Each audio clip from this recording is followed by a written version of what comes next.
Bapak Ibu Saudaraku yang kekasih di dalam Tuhan, kita bersyukur kepada Tuhan kalau hari ini kita diberikan kesempatan untuk bersekutu dengan Tuhan, dan kita akan sama-sama mendengarkan firman Tuhan. Bapak Ibu Saudara, mari sama-sama kita akan berdoa sebelum kita membaca dan belajar firman Tuhan. Bapa kami yang ada di dalam sorga, kami mengucap syukur kalau hari ini kami boleh ada sebagaimana ada. Kami merasakan akan pertolongan Tuhan, pemeliharaan Tuhan yang begitu nyata di dalam hidup kami. Kami akan belajar firman-Mu, berkati kami, pimpin kami semua. Kami berdoa dan mengucap syukur di dalam nama Tuhan Yesus Kristus. Haleluya. Amin. Saat ini kita akan baca firman Tuhan yang terdapat di dalam Injil Yohanes pasalnya yang ke-21, ayatnya yang pertama sampai ayatnya yang ke-6. Demikianlah bunyi firman Tuhan. Kemudian Yesus menampakkan diri lagi kepada murid-muridnya di pantai Danau Tiberias, dan ia menampakkan diri sebagai berikut.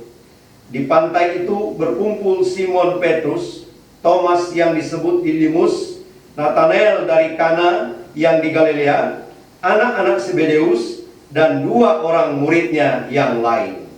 Kata Simon Petrus kepada mereka, "Aku pergi menangkap ikan." Kata mereka kepadanya, "Kami pergi juga dengan engkau." Mereka berangkat lalu naik ke perahu, tetapi malam itu mereka tidak menangkap apa-apa. Ketika hari mulai siang, Yesus berdiri di pantai.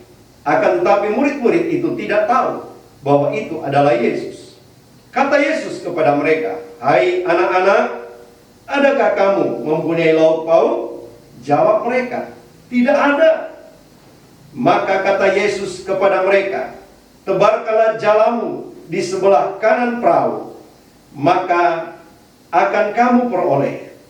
Lalu mereka menebarkan, dan mereka tidak dapat menariknya karena banyaknya ikan. Bapak Ibu Saudaraku yang kasih dalam Tuhan, kita sudah membaca kisah penampakan Yesus Kristus kepada murid-muridnya di pantai Danau Tiberias. Kisah ini adalah kisah penampakan Yesus kepada murid-muridnya yang ketiga kalinya, seperti yang dikatakan di dalam ayatnya yang ke-14. Tuhan Yesus menampakkan diri kepada murid-muridnya di pantai Danau Tiberias ketiga kalinya. Murid-murid berkumpul di pantai Danau Tiberias pada waktu itu.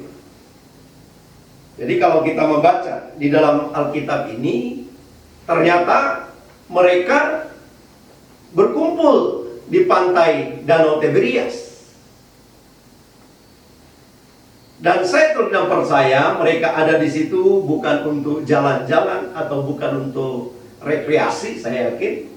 Tetapi mereka seperti biasanya mereka menghindar dari keramaian banyak orang. Sehingga pada waktu itu mereka berkumpul di pantai Danau Tiberias. Nah, lalu Petrus mengajak mereka untuk menangkap ikan. Jadi saudaraku yang dikasih dalam Tuhan, tidak disebutkan apakah mereka berkumpul di pantai Danau Tiberias itu sejak pagi kah atau siang hari kah. Tetapi yang pasti pada petang hari mereka sudah ada di tempat itu. Murid-murid sudah ada di tempat itu.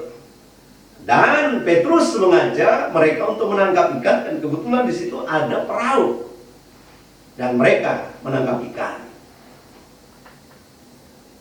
Dan Tuhan Yesus menampakkan diri kepada mereka di tempat itu. Danau Tiberias adalah danau yang penuh dengan kisah indah, kisah yang penuh dengan mujizat bersama dengan Tuhan Yesus. Dan tidak secara kebetulan mereka ada di tempat itu. Tidak secara kebetulan mereka ada di tempat itu.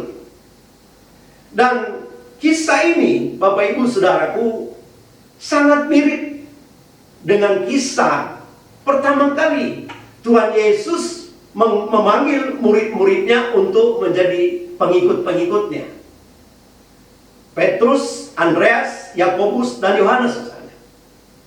Maka ketika mereka sedang menangkap ikan pada waktu itu, dan Tuhan Yesus memanggil mereka, memilih mereka menjadi pengikut-pengikutnya.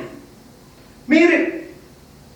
Oleh sebab itu, Bapak Ibu Saudaraku yang kekasih dalam Tuhan, kalau kita melihat bahwa kisah ini, penampakan Kristus di pantai Danau Tiberias ini, mau mengingatkan kepada mereka bahwa Yesus yang mati, dikuburkan, dan pada hari yang ketiga dia bangkit, adalah Yesus yang tetap sama, yang tidak pernah berubah, yang masih tetap sama di dalam kasihnya, kuasanya, di dalam perhatiannya.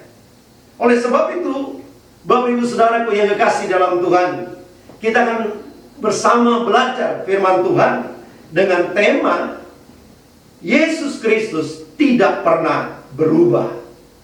Yesus Kristus tidak pernah berubah. Ketika Tuhan Yesus disalibkan, dikuburkan, dan pada hari yang ketiga dia bangkit, dia tidak pernah berubah. Dan kisah ini, Bapak Ibu Saudara, penampakan Kristus di pantai Danau Tiberias ini adalah kisah sekali lagi ketika Yesus bangkit dari antara orang mati. Dan memang hanya Yohanes yang menulisnya. Hanya Yohanes yang menulisnya. Nah, di dalam pembacaan kita pada hari ini, sekali lagi mau menyatakan bahwa Yesus Kristus itu tidak pernah berubah. Yesus Kristus tidak pernah berubah.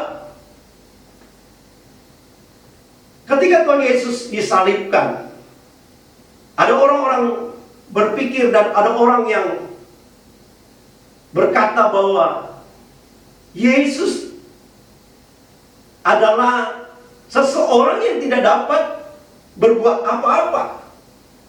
Karena ketika Yesus disalibkan, orang berkata kepadanya, dia katanya bisa menyelamatkan orang, menyelamatkan manusia, menyelamatkan dirinya saja tidak bisa. Dan orang berkata, kamu memang engkau adalah Tuhan, engkau turun dari salib itu, tetapi tidak terjadi apa-apa.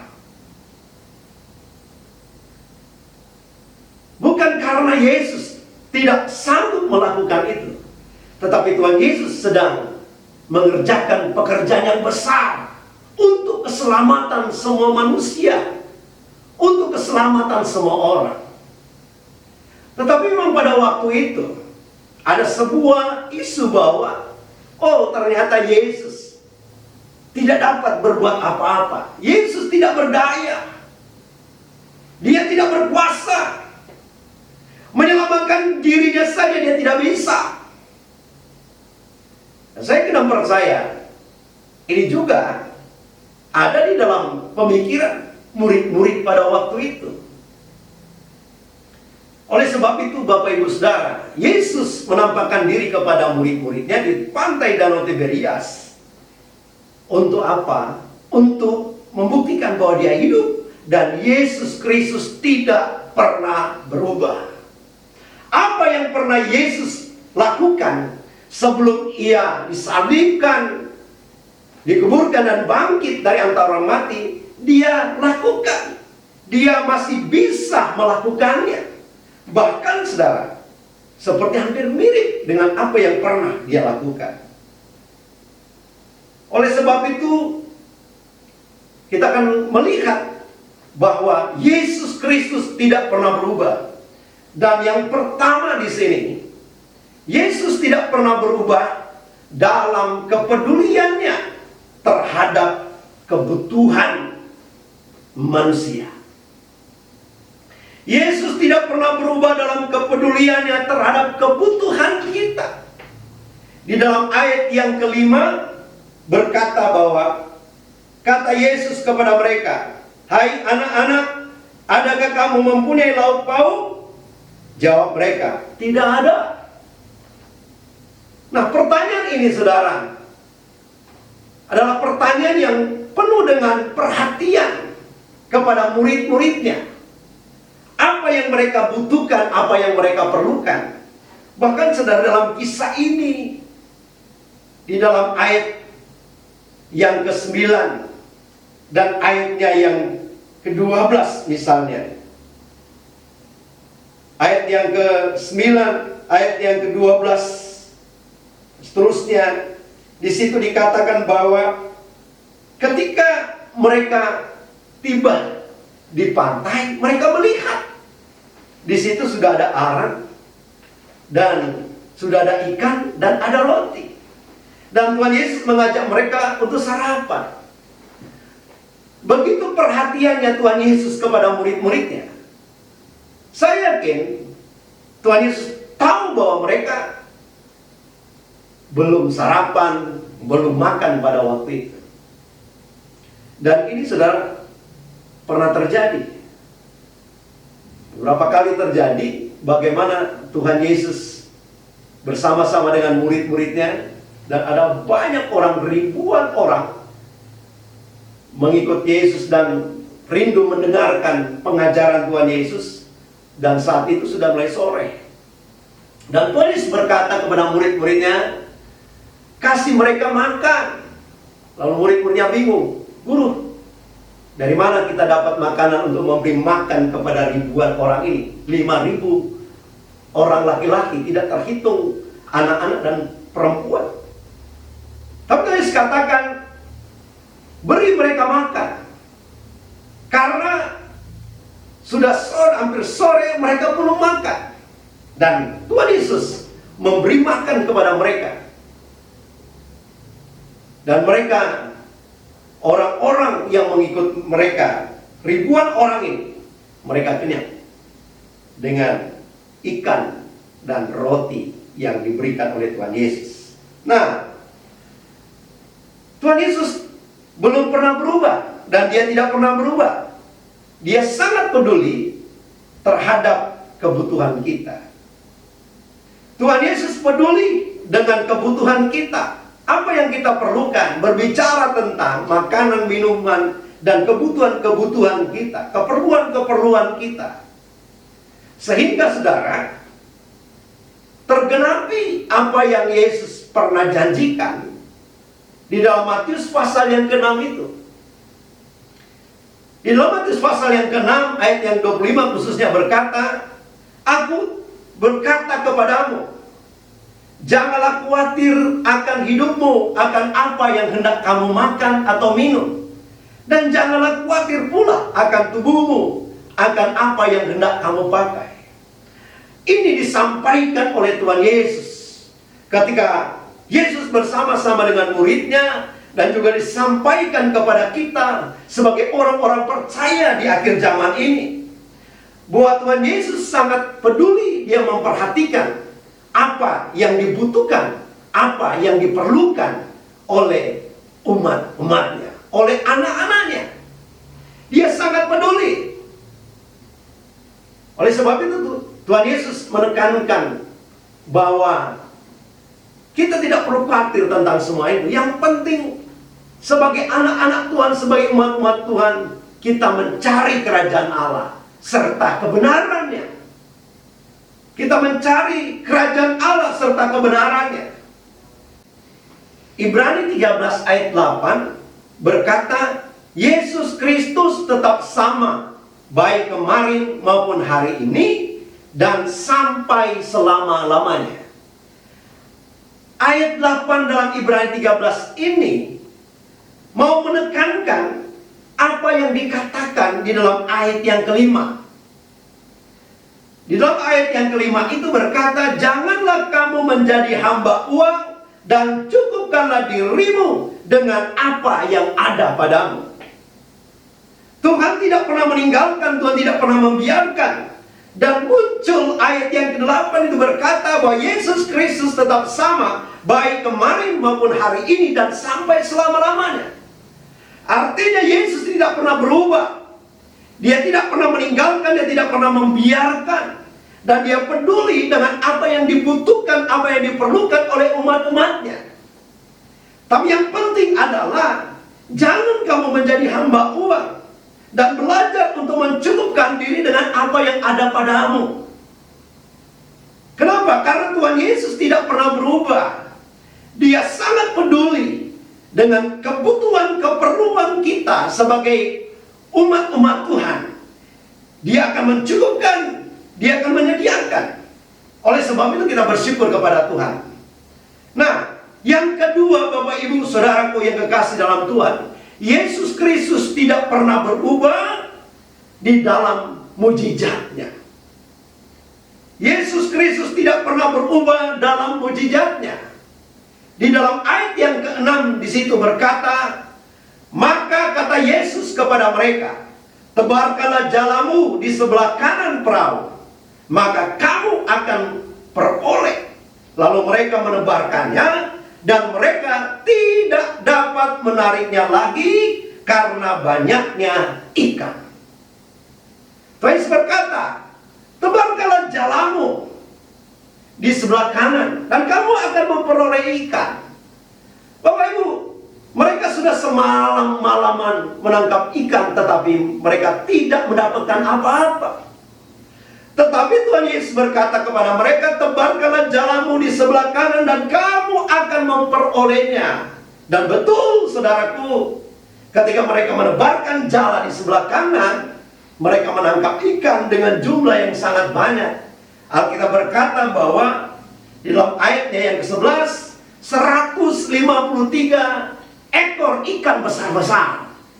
Dan luar biasa, jala mereka tidak koyak. Mereka akhirnya mendapatkan ikan yang sebenarnya secara manusia sudah tidak mungkin, karena mereka sudah semalam-malaman mengelilingi danau Tiberias itu, tetapi mereka tidak mendapatkan apa-apa. Lalu Tuhan Yesus datang menyatakan mujizatnya, dan mujizat Tuhan terjadi. Mereka mendapatkan ikan, memperoleh ikan. Jumlahnya 153 ekor ikan besar-besar. Apa yang tidak mungkin, apa yang mustahil bagi manusia, itu mungkin bagi Allah. Tidak ada yang mustahil bagi Allah. Tuhan Yesus adalah Allah yang tidak pernah berubah. Dia adalah Allah yang mujizat. Saya terus percaya, sampai sekarang ini Tuhan Yesus tidak pernah berubah. Dia adalah Tuhan Yesus yang melakukan mujizat. Kenapa? Karena Tuhan Yesus sebagai Allah, keberadaannya adalah Allah yang mujizat. Ketika dia menjadikan langit, bumi, dan segala isinya dengan firman-Nya, itu mujizat. Dan banyak sekali mujizat demi mujizat yang dilakukan oleh Tuhan sepanjang zaman, sampai di zamannya Tuhan Yesus dan kepada murid-muridnya. Tuhan Yesus melakukan mujizat. Dan saya benar percaya Tuhan Yesus tidak pernah berubah. Oleh sebab itu, di dalam Roma pasal yang keempat ayat yang ke-17, di situ Abraham ketika Tuhan berkata, keturunanmu akan sangat banyak. Lalu Abraham percaya kepada Allah, kepada janji Tuhan. Abraham percaya kepada Allah yang membangkitkan orang mati, dan Allah yang mengadakan yang tidak ada menjadi ada. Allah yang sanggup mengadakan yang tidak ada menjadi ada. Allah yang sanggup melakukan mujizat. Dan Abraham akhirnya mendapatkan keturunan. Dan keturunannya begitu banyak, seperti bintang di langit. Nah, saudaraku yang kekasih dalam Tuhan, Tuhan Yesus tidak pernah berubah. Dan sebagai anak-anak Tuhan, kita harus percaya bahwa Tuhan Yesus itu sanggup melakukan perkara yang ajaib, mujizat dia lakukan. Sehingga di dalam pelayanan murid-murid rasul-rasul pada waktu itu, ketika Tuhan menyuruh mereka untuk pergi memberitakan Injil, mereka disertai dengan tanda-tanda. Tanda-tanda mujizat menyertai mereka. Oleh sebab itu ketika Petrus berada di bait Allah, ada seorang pengemis lumpuh di situ.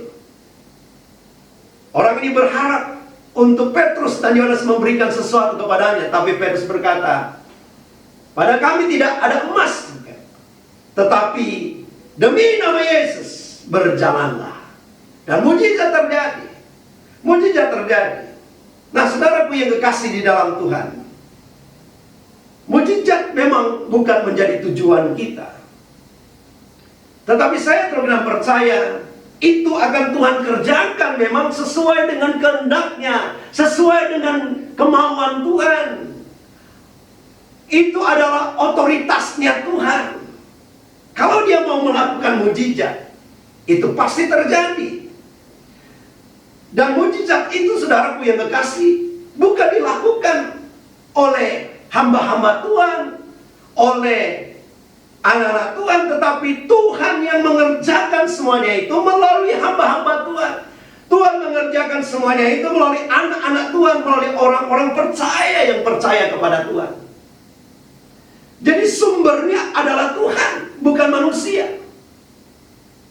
Dan saya terus percaya Yesus Kristus tidak pernah berubah dalam mujizatnya.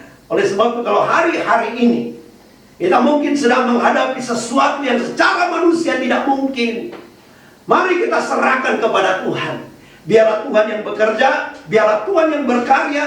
Tuhan menyatakan kuasanya, Tuhan menyatakan mujizatnya, karena Tuhan Yesus tidak pernah berubah.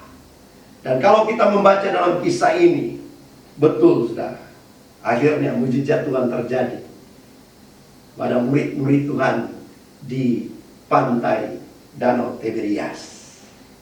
Dan saya terus percaya Tuhan Yesus yang sudah ada di dalam sorga, yang duduk di sebelah kanan Allah Bapa, dia tetap sama.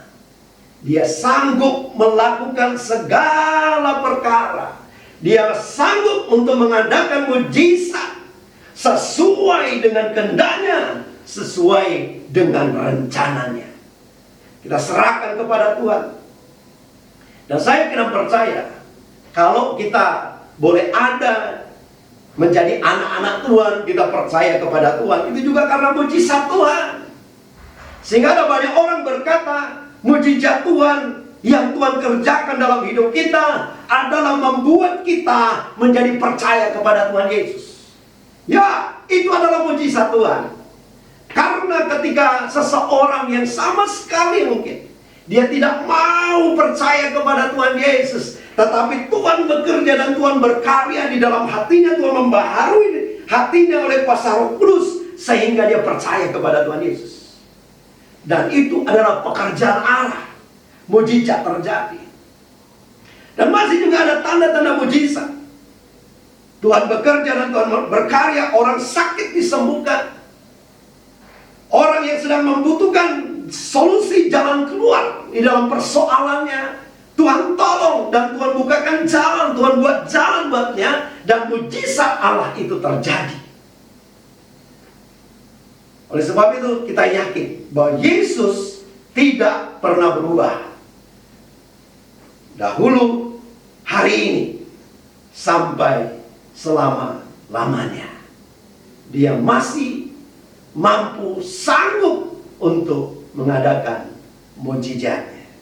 Oleh sebab itu percayalah kepada Tuhan. Hari ini Bapak Ibu Saudara, biarlah firman Tuhan ini boleh menjadi kekuatan saya, menjadi kekuatan kita semua, bahwa Yesus Kristus yang mati, dikuburkan, dan bangkit pada hari yang ketiga, Dia adalah Tuhan Allah yang tetap sama yang tidak pernah berubah.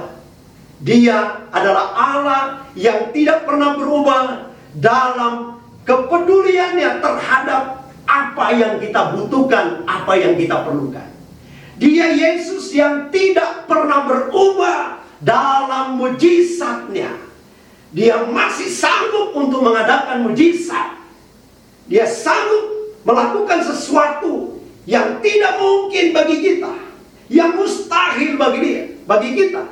Dan bagi dia tidak ada yang mustahil. Biarlah kita semua diberkati oleh Tuhan. Kalau ada Bapak, Ibu, Saudaraku yang kekasih dalam Tuhan, hari-hari ini mungkin sedang membutuhkan sesuatu. Saudara sedang memerlukan sesuatu. Bapak Ibu datang kepada Tuhan. Serahkan hidup kita kepada Tuhan. Biarlah Tuhan memenuhi apa yang kita perlukan. Sambil kita berusaha, sambil kita bekerja, sambil kita mencari nafkah, Bapak Ibu Saudara, Tuhan Yesus memberkati kita. Dan kalau ada di antara kita yang hari-hari ini merindukan, membutuhkan mujizat Tuhan, karena ada sesuatu yang menurut kita, menurut Bapak Ibu Saudara tidak mungkin akan terselesaikan, datang kepada Tuhan. Karena Tuhan itu adalah tidak pernah berubah dalam mujizatnya.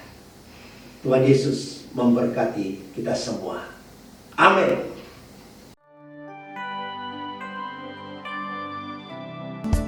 Bapak Ibu Saudara, persiapkan roti dan anggur, dan kita akan menerima perjamuan kudus, bersekutu dengan tubuh dan darah Yesus.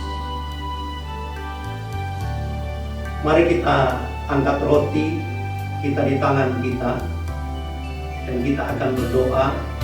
Roti dan anggur di tangan kita, kita akan berdoa bersama-sama. Kami mengucap syukur kepadamu Tuhan, kalau hari ini kami akan menerima perjamuan kudus, bersekutu dengan tubuh dan darah. Kami akan mengingat kembali akan pengorbanan Kristus di atas kayu salib, yang sudah menebus dosa kami, yang sudah memberikan jalan keselamatan dan pengampunan kepada kami. Kami akan mengingatnya kembali, dan kami akan merenungkan betapa besar kasih-Mu dalam hidup kami. Biarlah iman kami dikuatkan, diberikan pengharapan yang baru. Bahkan kasih kami kepada Tuhan makin bertambah, makin bertumbuh. Berkati perjamuan kudus ini Tuhan. Berkati roti dan anggur ini, supaya ketika kami memakan meminumnya, kami semua diberkati oleh Tuhan. Ampuni segala dosa dan kesalahan kami. Apa yang kami lakukan yang tidak berkenan kepadamu Tuhan, ampuni kami, sehingga kami layak untuk bersekutu dengan tubuh dan darah Yesus. Di dalam nama Tuhan kami Yesus Kristus, kami akan menerima perjamuan kudus.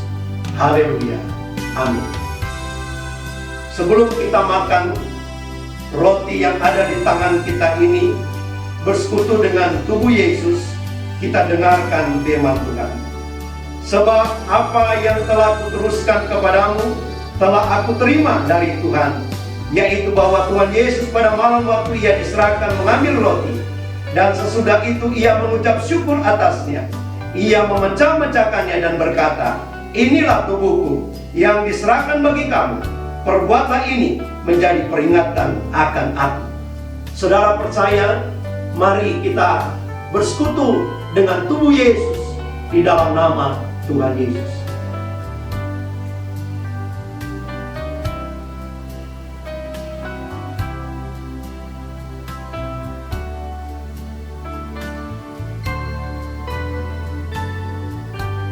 Angkat cawan di tangan kanan kita. Sebelum kita minum, sebelum kita bersekutu dengan darah Yesus, kita dengarkan firman Tuhan. Demikian juga Ia mengambil cawan sesudah makan lalu berkata, cawan ini adalah perjanjian baru yang dimeteraikan oleh darahku. Perbuatlah ini setiap kali kamu meminumnya, menjadi peringatan akan aku. Saudara percaya, mari kita bersekutu dengan darah Yesus di dalam nama Tuhan Yesus.